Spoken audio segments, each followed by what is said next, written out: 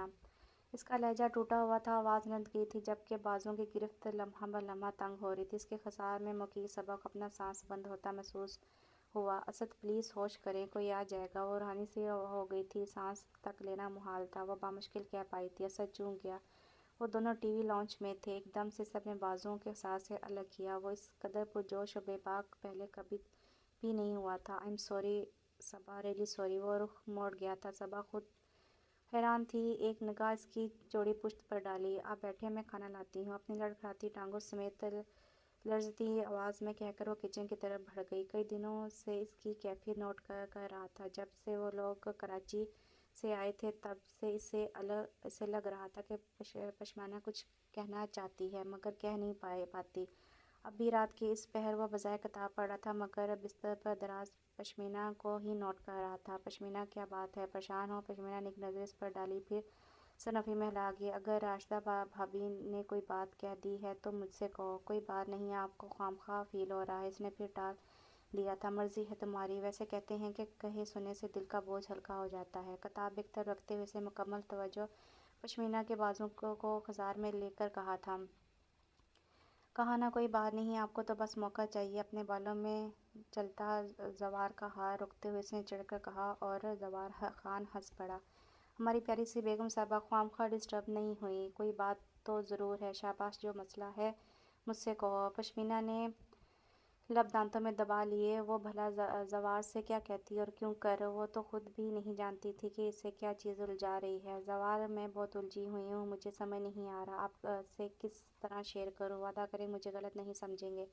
زوار نے بڑی سنجیدگی سے اسے دیکھا اور پھر گرد ہلا دی۔ اس کا نام اسد ہے، اسد مجتبیٰ حسین مکمل نام ہے۔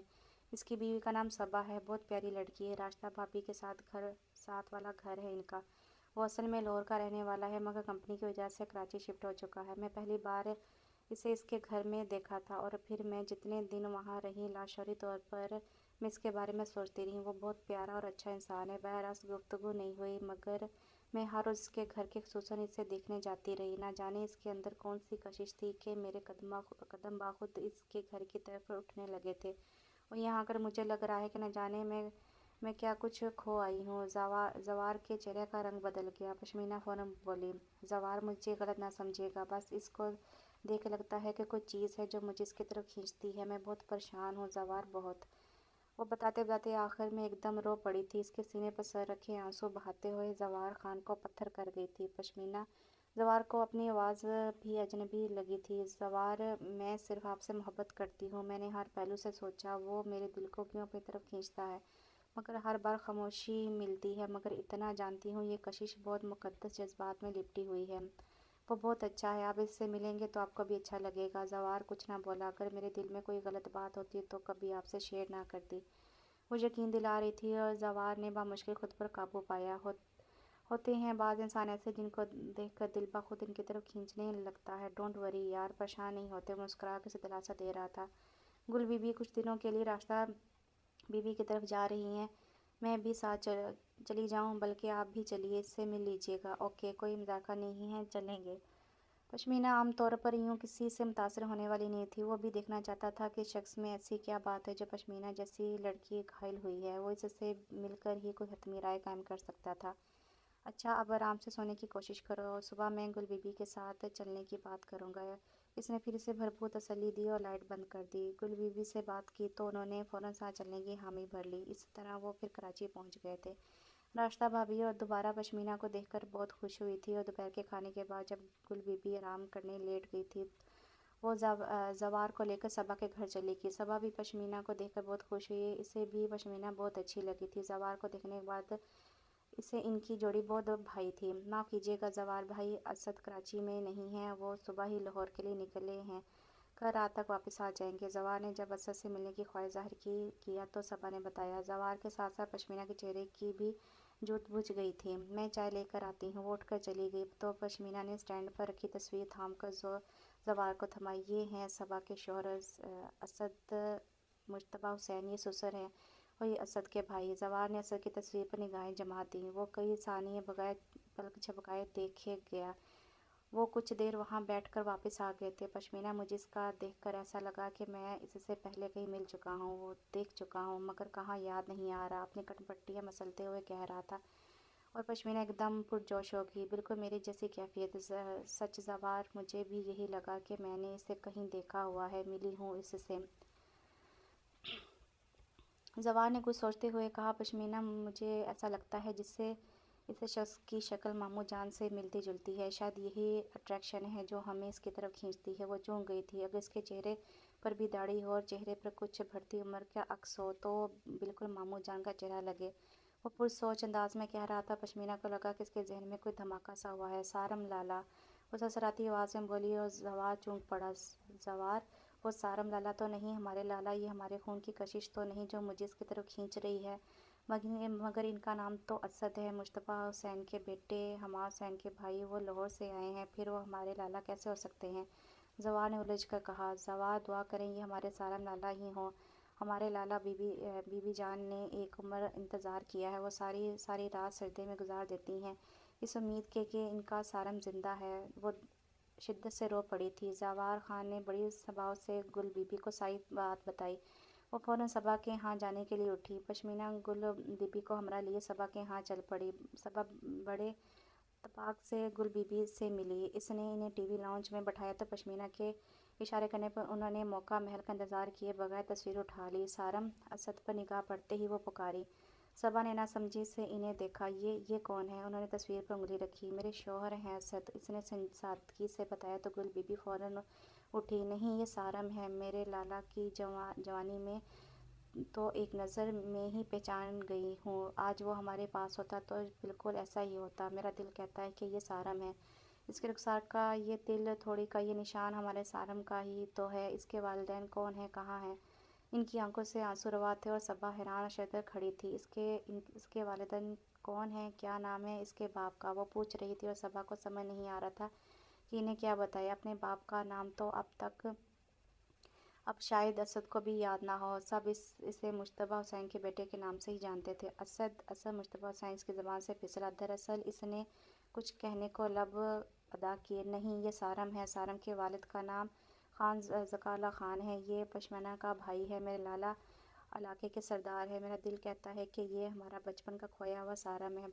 بھابی جان کو یقین ہے کہ سارم زندہ ہے، انہوں نے اس کے انتظار میں سالہ گزارے ہیں۔ میں کیسے مان لوں کہ یہ اسد ہے؟ میں پہلی نگاہ ڈال کر ہی کہہ سکتی ہوں یہ میرا سارم ہے۔ یہ علاقے میں لے جا کر کھڑا کروں تو لوگ قسم کھا کر کہہ دیں گے یہ سارم ہے، ہو بہو میرے لالا کی جوانی۔ وہ رو رہی تھی اور صبا کا دماغ اس انکشاف پر سائیں سائیں کر رہا تھا۔ اس کی تھوڑی کا نشان تب پڑا تھا جب ایک دن لالا سارم کو اپنے ساتھ گھوڑے کی سواری کروانے لے گئے تھے اور یہ گرا پڑا تھا، ٹانکے لگے تھے۔ وقت کے ساتھ ساتھ داغ مدھم ہو گیا ہے مگر نشان برقرار ہے۔ وہ صبا کو بتاتے بتاتے آنکھیں صاف کر رہی تھی۔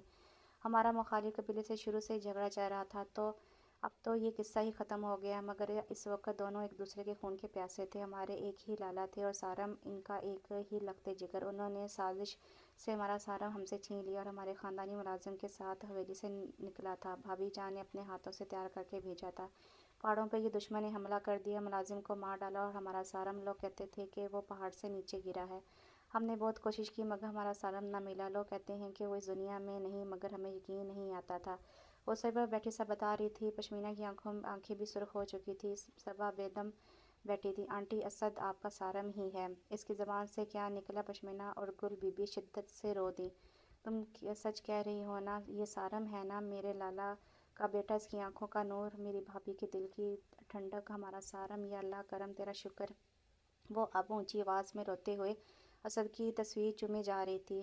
تم ہماری بہو ہو، ہمارے سارم کی بیوی۔ انہوں نے ملہانہ پن سے صبا کو خود سے لپیٹ لیا۔ پشمینہ نے آہستہ آہستہ صبا کو اسد کی پہلی نگاہ دیکھنے کے بعد سے اب تک تمام صورتحال بتائی۔ وہ چپ ہوئی تو صبا نے شروع سے لے کر آخر تک ساری حقائق بیان کر ڈالی۔ اللہ غارت کرے ان لوگوں کو جنہوں نے میرے لالا کی نسل ختم کرنا چاہی تھی، مگر جسے اللہ رکھے اسے کون چکھے۔ اللہ نے کیسے میرے سارم کو بچانے کا وسیلہ بنایا۔ بڑے نیک صفت تھے تمہارے تایا، اللہ ان کی مغفرت کرے۔ اگر وہ زندہ ہوتے تو ضرور عقیدت سے شکریہ ادا کرتی ہوں۔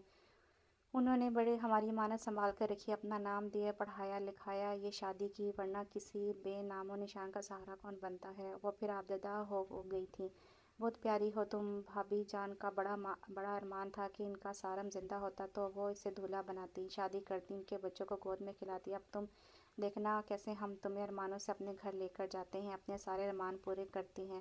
اس کی پیشانی چومتے ہوئے بہت بہت محبت سے کہا تو وہ مسکرا دی۔ پشمینہ اپنے موبائل نکال کر زوار کو اطلاع تو دو بڑے بے چین ہوگا۔ پھر حویلی فون کرتی ہوں، لالا اور بھابھی جان کو خوشخبری سناتی ہوں۔ مگر آنٹی وہ نہیں جانتی تھی کہ اسد کا کیا رد عمل ہوتا ہے۔ اس نے فی الحال انہیں روکنا چاہا تھا۔ مجھے مت روکو بہو، اس خوشخبری کے لیے ہم نے مایوسی اور امید ناامیدی کے درمیان ایک طویل سفر طے کیا ہے۔ اب اس کے والدین کو بتانے دو، جب تک وہ اپنے کام سے لوٹے گا تب تک لالا بھائی اور باقی لوگ بھی ادھر آ جائیں گے۔ انہوں نے اس قدر ملتجئ انداز میں کہا کہ وہ کچھ نہ کہہ سکی تھی۔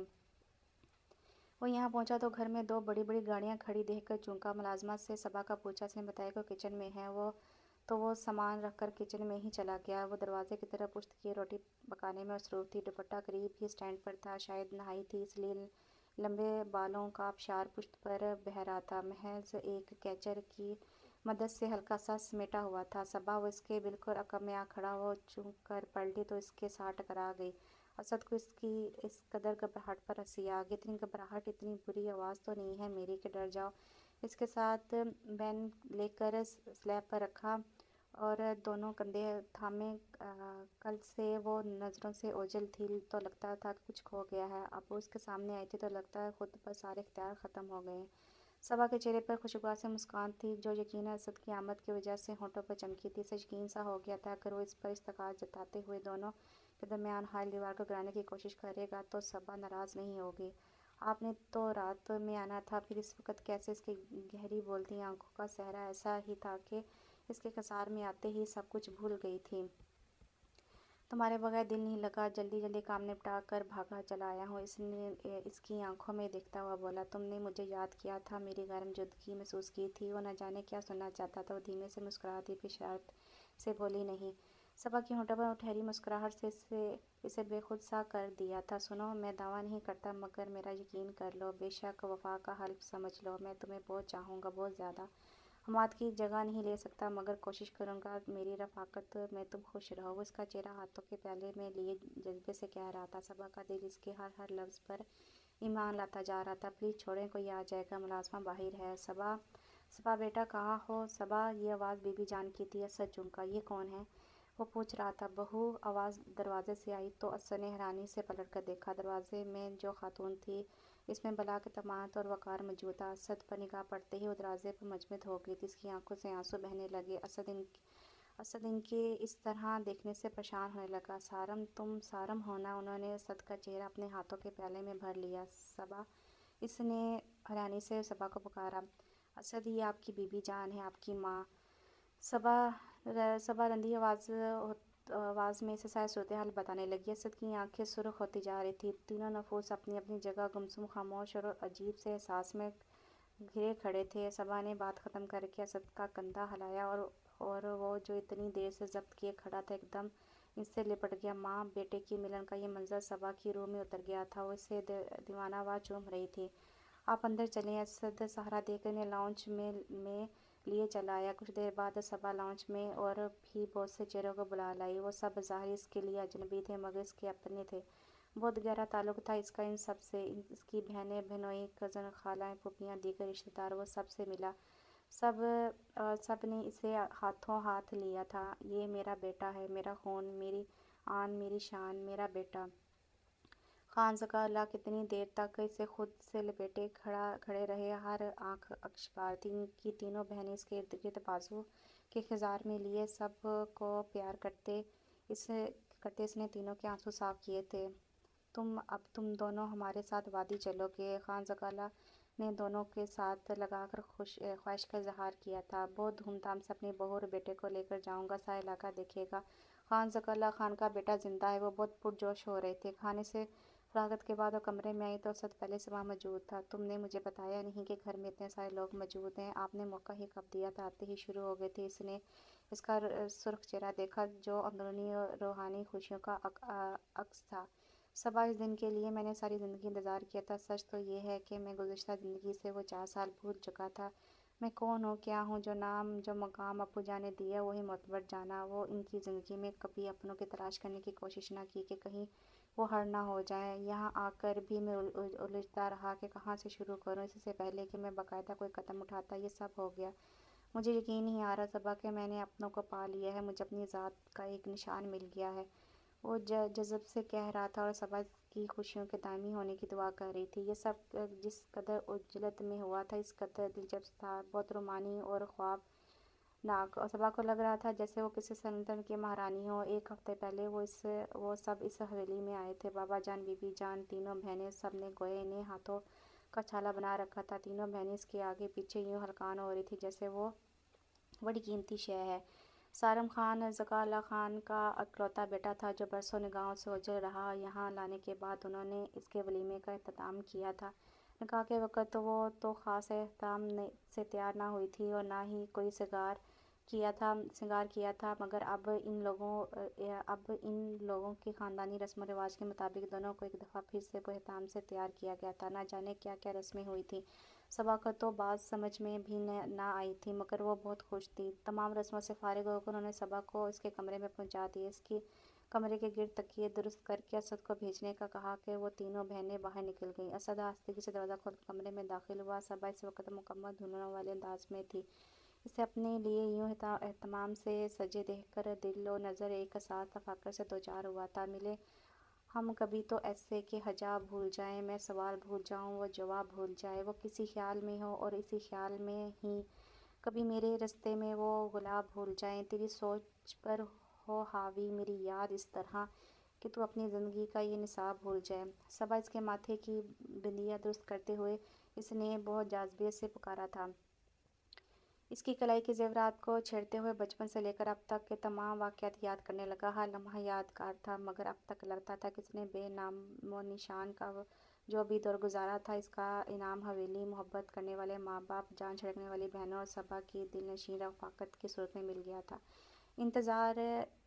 اتنا انتظار کیا ہے اس وقت کا، اب تو رحم کر لو تھوڑا، وہ اس کے کان میں شرارت بھرے انداز میں کہہ رہا تھا۔ اسد کی بوجھل آواز صبا کو اپنے حواس بے خود ہوتے محسوس ہوئے، وہ مکمل طور پر موڈ میں تھا۔ بے باک نگاہوں کے تقاضے انداز کیے جانے والے تو نہ تھے، اس کی قربت میں سے اپنے آپ کو فراموش ہوتا محسوس ہوتا، محبت بھری جسارتوں پر وہ گھبرا جاتی۔ تم نہیں جانتی صبا تم میرے لیے کیا ہو، مجھے اپنی محبت کا اظہار کرنے سے مت روکا کرو، اتنے جتن سے تو میں نے تمہیں پایا ہے۔ اس کے ہاتھوں کو اپنے ہونٹوں کا لمس بخشتے وہ اسے اپنے دل کی تمام وارداتوں کی کہانی سنا رہا تھا۔ وہ خود کو اس کے سپرد کیے، اس کی الفت محبت کی روداد سنتے ایک احساس تفکر سے دوچار ہوتی ہوئی جا رہی تھی اور دل ہی دل میں اپنے رب کا شکر ادا کیے جا رہی تھی۔